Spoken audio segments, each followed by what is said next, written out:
All right, so get this. Apple researchers, right? They're doing some really interesting work. Oh, yeah. Yeah.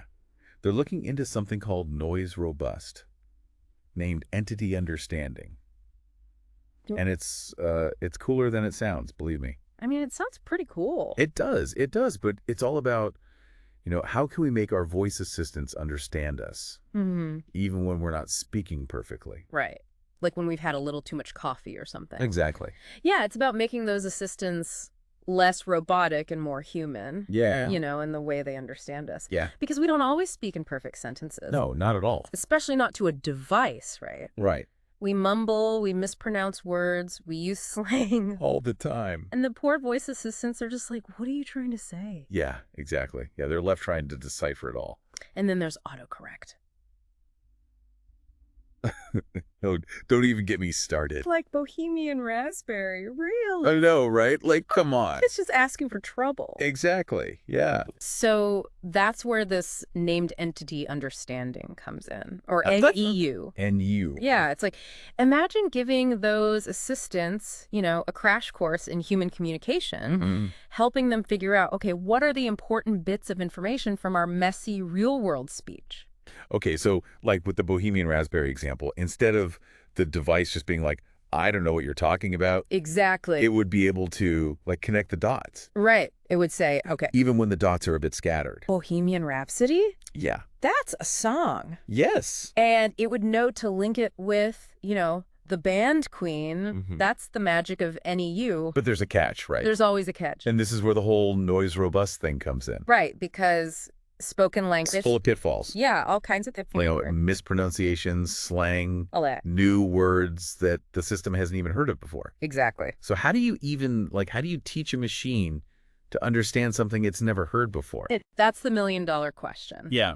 But these Apple researchers, they've come up with a pretty clever solution, I think. Okay, I'm intrigued. So they've developed the system, right, that not only recognizes these named entities, but it also links them to the right thing in a knowledge base. Okay. And it does it in a way that can handle all those, weird things about the way we speak. Okay, I'm hooked. Break it down for me. All right, so they've combined two key tasks. Okay. Named entity recognition. NER. Yeah, NER. And then entity linking, or EL, okay, into one super system. Super system, okay. So NER is like the detective, right? It finds those important entities in the text. Like people, places, songs. Yeah, all that. Okay. And then EL is like the librarian.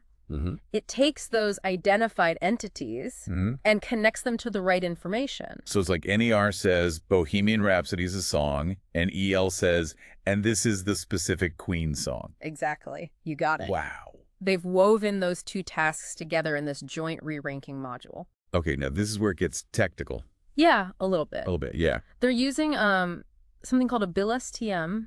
Bill STM. Yeah, and a CRF. Okay, you're losing me. Okay, so think of Bill STM as like a memory bank. A memory bank, okay. But one that can look at words forward and backward. Interesting. So it gets the context, right? It understands how words relate to each other. Right. And then that CRF, yeah, think of it like a detective's notepad.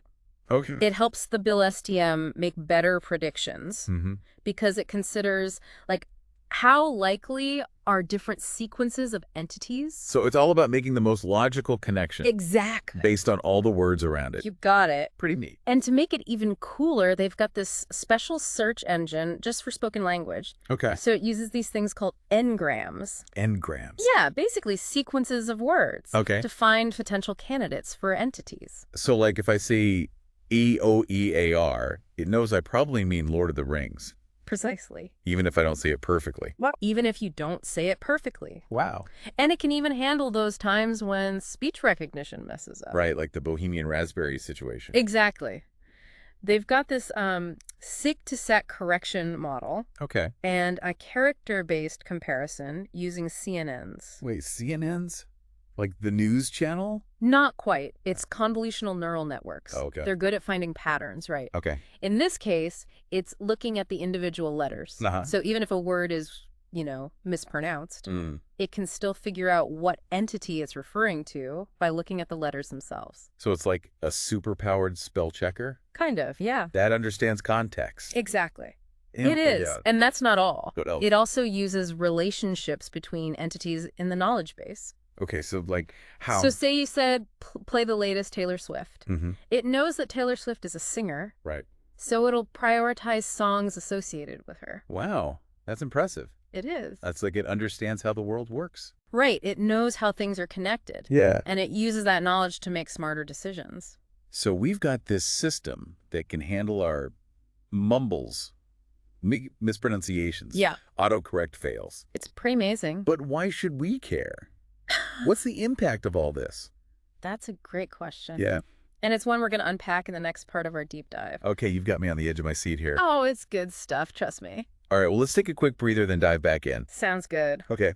So we talked about, how this system tackles those challenges with spoken language. Yeah, all that messy real-world speech. But let's talk about why it matters, right? Okay, yeah, because it's not just about getting the right song to play on our voice assistant. Exactly, it's bigger than that. Okay, I'm listening. It's like imagine searching the web just by talking.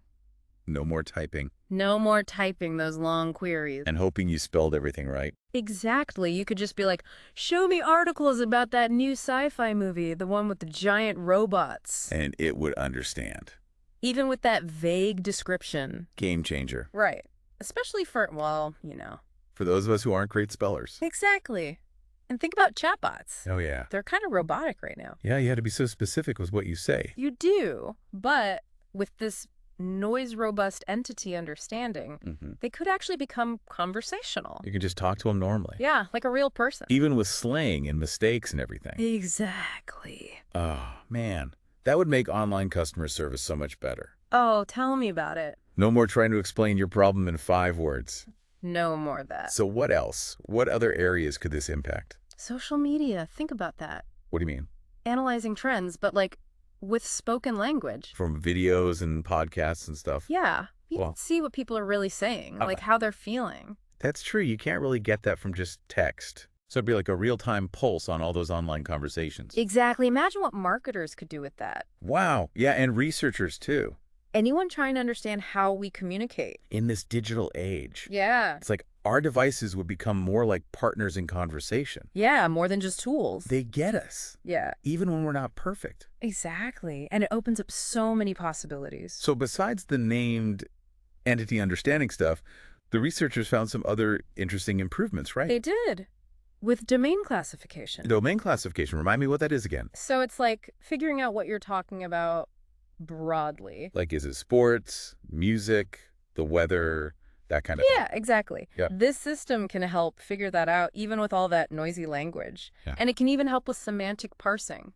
Which is Understanding what you mean, like your intent. not just the words themselves, but the meaning behind Yeah, it. it's huge. It is, and the numbers show it. What number? They saw a 3.13% increase in NER accuracy Okay. and a 3.6% boost in EL accuracy. That might not sound like a lot. It does in the world of natural language processing. Oh, okay, so it's actually a big deal. It's a big deal. It's like going from a flip phone to a smartphone. A whole new level. A whole new level. And it makes things so much smoother for us, the users. It does. It feels more natural, less frustrating. Like you're actually being understood.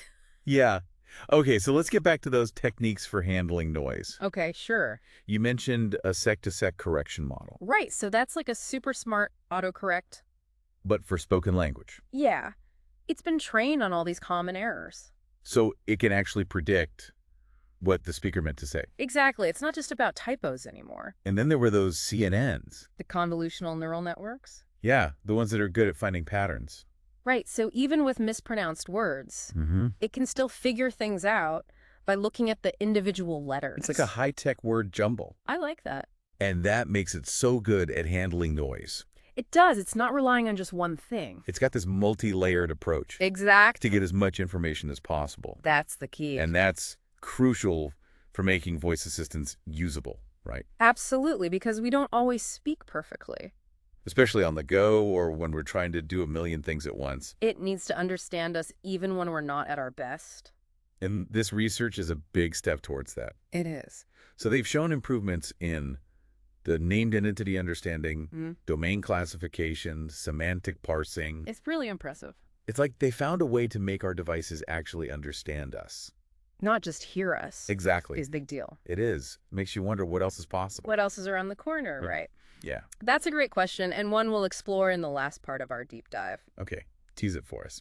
But first, let's give our listeners a moment to process all this. Take it all in. It's a lot to take in. All right. So before we, get too lost in all the possibilities here, there's one more thing we need to talk about. Okay. User privacy. Right. Of course. Because anytime we're talking about AI that's interacting with our data, Especially voice recordings. especially voice recordings, Yeah. we have to consider the ethical implications. Absolutely. And the researchers, to their credit, Yeah. they did address this in the paper. They did. So tell me, what did they do to protect privacy? Well, they anonymized all the transcripts. Okay, so no personal information. No names, addresses, nothing like that. Okay, that makes sense. It's like giving everyone a code name. So their real identity is hidden. Exactly. Anonymization is so important when you're dealing with this kind of data. It is. Creates that layer of protection. And they actually went even further. Oh, how so? They filtered the data Okay. to remove any transcripts that were too long or had rare words or mentioned personal contacts. Because those could potentially be identifying. Yeah, even without names and stuff. So they were really careful They were. about those accidental leaks of information. They were thinking about the risks. Which is good to see. It is. It shows they care about responsible AI. It's not just about the technology itself. It's about using it ethically. Yeah, exactly. So for our listeners who are, as excited about this research as we are, I want to leave you with one final thought. Okay. We've talked about search engines, chatbots, social media. Yeah. But what other applications can you imagine? Ooh, that's a good one. What other fields could benefit from this kind of technology? Well, I think anything that relies on understanding human language, right? Yep. Like imagine personalized education. Oh, that's interesting. A system that adapts to how each student learns. Based on how they speak and interact. Exactly. And what about accessibility? Oh, yeah, for people with disabilities. Making technology more intuitive. Through voice It's commands. amazing to think about. It is. It's like we're moving to a world where our devices understand us. Yeah. They adapt to us, not the other way around. To our nuances, our mistakes, all of it. It's a really exciting time for AI. It is. We're just scratching the surface here. So on that note, we've reached the end of our deep dive. Into the world of noise-robust entity understanding. We hope you enjoyed it. We did. And we encourage you to keep exploring this topic. Definitely. Because it really does have the potential to change how we interact with technology. It does. This is the Deep Dive, signing off. See ya.